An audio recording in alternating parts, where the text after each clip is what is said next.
Hi everyone, Dr. Carolyn here, and I was planning to come to you with the video about the usual topics we talk about relating to food and body image issues, but I am drawn to speak about something else today. I think most of you may be watching this video at the same time that all of the unrest is happening in our country. You may not be old enough to have seen the 1984 movie Starman with Jeff Bridges. Um, in that movie, he plays an alien who has come to Earth. And for some reason, one of the quotes from that movie has been stuck in my mind, kind of on repeat, which doesn't usually happen because I don't usually remember lines from movies. But the line that I remembered was, when someone asked him as an alien what he thinks about the people on Earth, he says, "Shall I tell you what I find beautiful about you? You are at your very best when things are worst." So this quote, like I said, has been stuck in my mind as I've been, probably similar to you, thinking about all the events that are happening on national and international news. For me, this quote has always symbolized what makes America such a great nation and Americans such great people. That when things are worst, we, the people, are at our best. And I find myself being torn by so much, heartbroken by so much of what's going on in the news today. So another quote that came to me is Nelson Mandela has said, "No one is born hating another person because of the color of his skin or his background or his religion. People must learn to hate, and if they can learn to hate, they can be taught to love. For love comes more naturally to the human heart than its opposite." So many people in our country have never considered or had to consider what life is like for people of color. And I think it's important for all of us to talk about that now. And I'm in many ways, the protests are raising these conversations around the country. But many of you may, even though you may not have been discriminated because of the color of your skin, you may have experienced weight stigma or discrimination based on your sexual orientation, etc.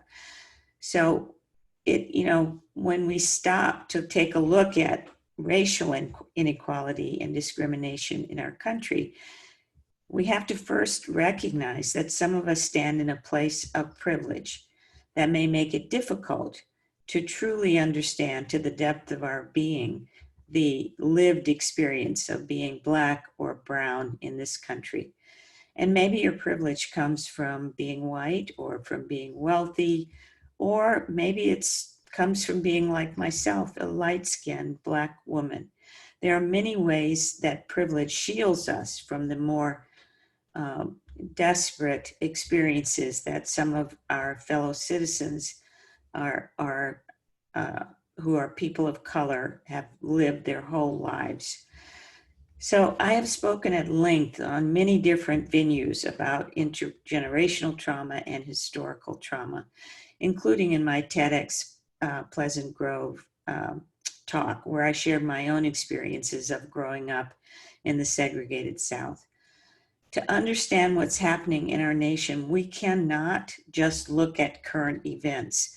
We have to go back to examine and acknowledge first the years of slavery that Black people endured, and the underlying principle that promoted slavery, which is even more insidious, which is the assumption that Black people are less than human or are inferior to whites. And this was the underpinning of slavery, but it's also been the underpinning of the Jim Crow era and the current era that we're seeing, where George Floyd and so many other Black Americans have been targeted by the police or targeted by the criminal justice system.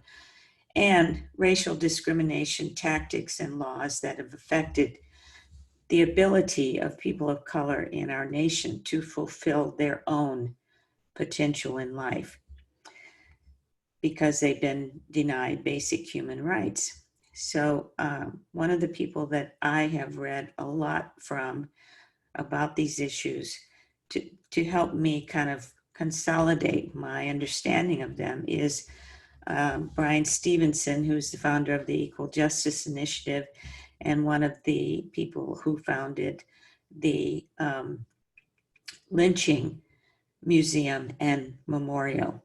And he says that today, 150 years after the Emancipation Proclamation, very little has been done to address the legacy of slavery and its meaning in contemporary life. America's history of racial inequality continues to haunt us. Many of the issues we face today are shadowed by an underlying narrative of racial difference and bias that compromises our progress. Our nation, now more than ever, is in desperate need of an era of truth and justice. We must first tell the truth about our past before we can overcome it. So again, that was from Bryan Stevenson, who wrote a wonderful article in the New Yorker recently, and I've included a link to that article in the show notes for this video. And many of you may be wondering, well, what does this have to do with me? I'm not Black, I'm not brown, why should I care? Well, I feel that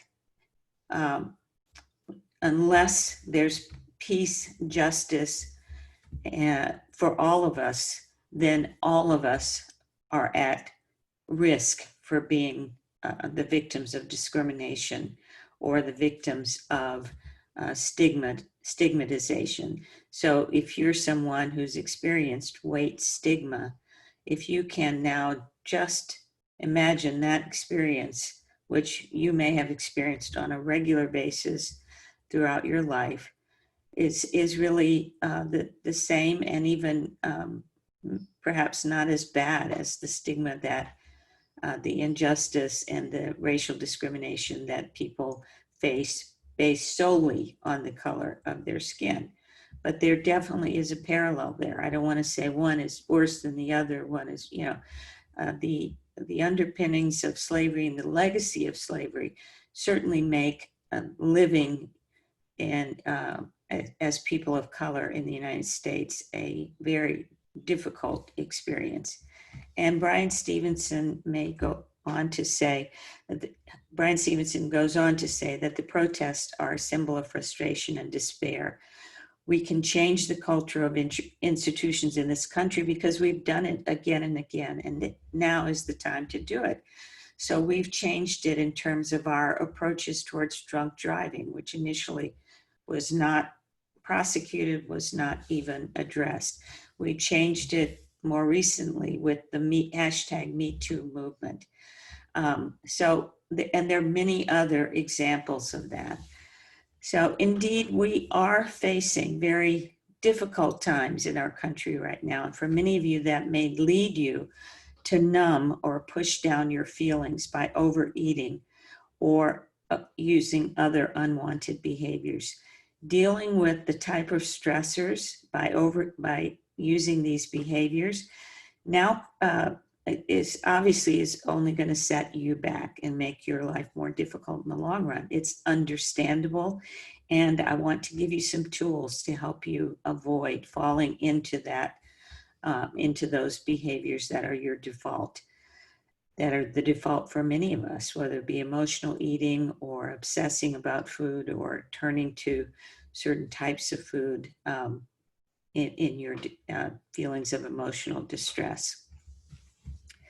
Dealing with this type of stress in our country now calls us really to reach out for support, to ground ourselves in the truth of who we are, and to offer support, kindness, and compassion to others in whatever way we can and whenever we can.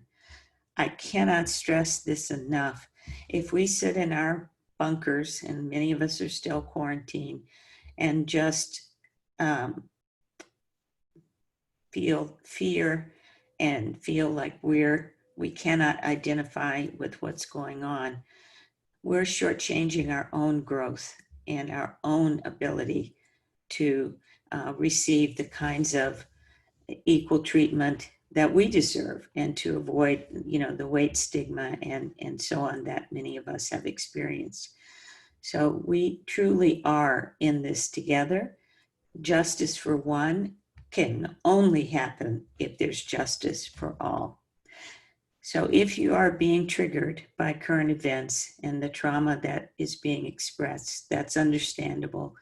It's hard work not to resort to unwanted behaviors, and probably this is going to be the hardest work you'll ever do, because this is the most stressful time that we've had in our nation in a long, long time. But it's also the work of recovery. So here are some of the skills that I think might be helpful. Number one, control your thoughts. See, but do not judge what is happening. Look for the facts. Don't just, say, oh, that's bad, that's wrong, they shouldn't be doing this, or they should be doing more, whatever your judgments are. See if you can observe and not fall into particularly negative judgments. Number two, identify your own values, your own moral high ground. Ground yourself in your authentic self and see if you can tap into that part of you that is compassionate, even when you have fear or judgment. Number three, be present. Whatever is happening, be present to that one thing. Eat when you're eating. When you're worrying, just worry. Don't eat and worry at the same time. I'm sure you know that that's a recipe for disaster. Let go of other distractions. If you have a lot of emotions coming up, as I do, I can't even watch some of the videos that have been posted about George Floyd, because it just breaks my heart over and over again. But if that's happening for you, be present to your emotions. It's okay to have emotions during this troubling time, whatever those emotions are. And number four, educate yourself. There's a lot of pain, fear, sadness, and shame being expressed in our country right now.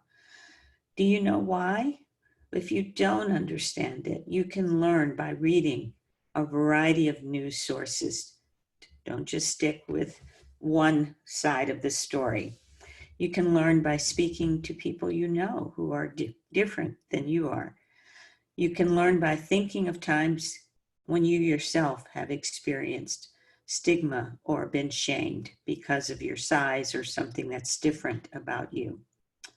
Maya Angelou says, have enough courage to trust love one more time, and always one more time.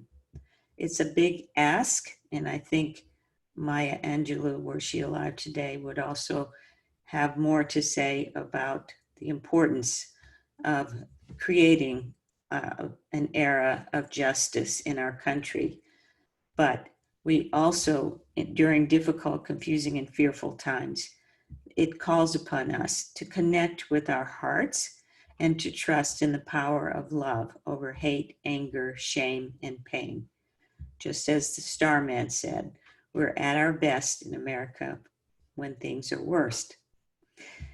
So how and to whom can you express compassion today? I challenge you to find ways to express your love, and I encourage you to email me what those expressions are, what you found to do. I'm going to put my email in a link in the show notes. I would love to hear how you are dealing with your own emotions, how you are finding this troubling time in our country, and how you are digging deep for compassion towards other people. So also, I want to remind you that you can feel free to schedule a free consult online with me, and that link will be in the show notes. And this will be an opportunity for you just to get some expert advice about your own individual food and body image issues. reminding you that this is all the work of recovery. These challenges that you are facing now, even though they're so much more than we had even 3 months ago, between the quarantine and the fears about COVID-19 and now, the social unrest, certainly are difficult times. However, we can overcome these, and we can do that together by finding compassion for ourselves and compassion for other people. I thank you for listening, and I'll see you next time.